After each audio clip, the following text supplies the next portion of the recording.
del në qendër të vëmendjes publike. Për disa ditë flitet për botime, për autor, lexues, për përkthime, për punën e botuesve dhe për njerëzit që ende kultivojnë një nga punët më të vështira e më të domosdoshme të kulturës sonë. Prandaj dua t'i falenderoj të gjithë ata që e bëjnë të mundur këtë panajir dhe gjithë ata që punojnë me librin gjatë gjithë vitit. E ata janë shkrimtarët, botuesit, përkthyesit, redaktorët, bibliotekistët, mësuesit dhe natyrisht lexuesit. Kjo punë ka rëndësi të veçantë, sepse një vend që e vendos librin në hapësirën publike, qoftë edhe për disa ditë, tregon se ende një peshën e fjalës së shkruar. Por mirënjohja për këtë punë të madhe nuk na liron nga përgjegjësia për ta parë gjendjen me kujdes. Duhet të flasim edhe për vendin që libri nuk po e zë në jetën tonë të përditshme. Leximi është një nga mënyrat e para si njeriu mëson të kuptojë botën përtej vetes. Një fëmijë që lexon me vëmendje mëson ta ndjek mendimin deri në fund dhe ta dallojë idenë kryesore. Mëson të bëj pyetje, të krahasoj, të mos ngutet në përfundim. Mëson se jo çdo fjali që tingëllon e sigurt është e vërtetë.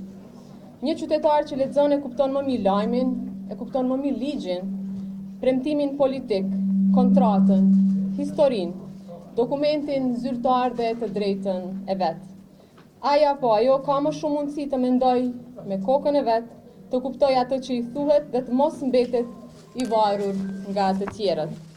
Edhe në Kosovë, sikurse në shumë vende të botës, leximi po përballet me rënje të vëmendjes, me ndryshim të shprehive, me trysninë e ekranit dhe me një ritëm jete që lë gjithnjë e më pak hapësirë për librin.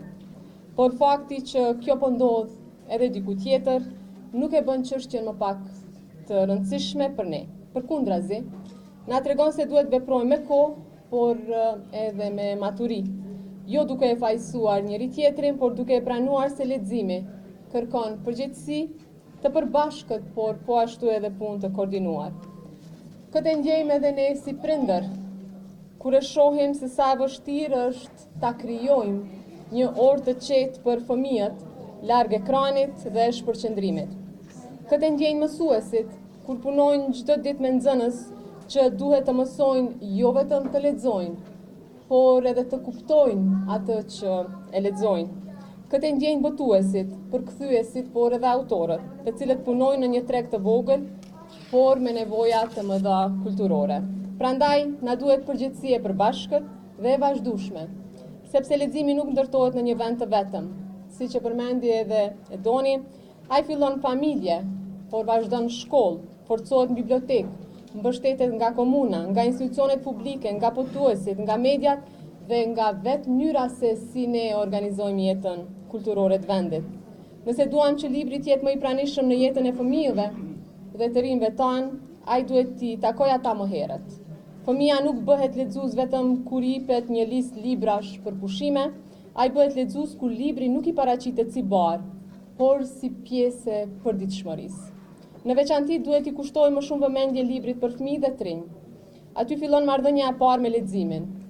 Fëmia aty e kupton nëse libri është diçka që i flet apo diçka që i kërkohet vetëm si detyrë. Na duhen libra të shkruar mirë, të përkthyer mirë, të redaktuar mirë dhe të afërt me moshën, me gjuhën, me botën e lexuesit të ri. Në këtë përpjekje, secili ka pjesën e vet. Mësuesi, prindi, biblioteka, komuna, botuesi, media, organizatat kulturore dhe vetë shteti jonë. Kur këto pjesë lidhen me njëra tjetrën, libri dhe leximi bëhen më të pranishëm në jetën e përditshme. Panajiri e bën librin të dukshëm për disa ditë, por detyra jonë është ta bëjmë leximin të pranishëm edhe kur nuk ka panajire. Nuk po kërkojmë që çdo njeri të lexojë librat e njëjtë, nuk po kërkojmë që të gjithë të bëhen studius, shkrimtar apo edhe kritik, po kërkojmë diçka më themelore, që çdo fëmijë në Kosovë ta ketë mundësinë të bëhet lexues i mirë, çdo nxënës ta kuptojë tekstin, që çdo qytetar të ketë mundësi të kuptojë më mirë botën ku jeton dhe të mos mbetet i varur vetëm nga ajo që i thonë të tjerët. Një republikë që kujdeset për leximin, kujdeset për lirinë e qytetarit. Prandaj hapja e këtij panajiri nuk duhet të mbetet vetëm te urimi përbotuesit dhe lexuesit, le të jetë edhe një thirrje për punë të përbashkët, të qartë, por edhe